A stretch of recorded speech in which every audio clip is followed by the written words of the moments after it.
السلام علیکم شاگردای عزیز، امیدوارم خوب باش و صحتمند باشین. بازم خوش آمدید در یک ویدیوی جدید آموزش زبان انگلیسی ما.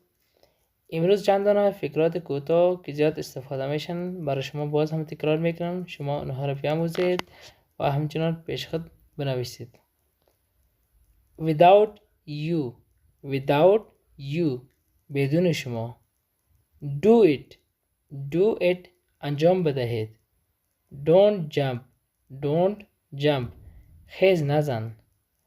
for you برای شما. do it fast زودتر انجام بدهید. don't fight جنگ نکنید. this one این یک. like you مثل شما. with all با همه. that one آن یک. just like you فقط مثل شما. that's why از همین خاطر. tell me برایم بگویید. go there آنجا بروید.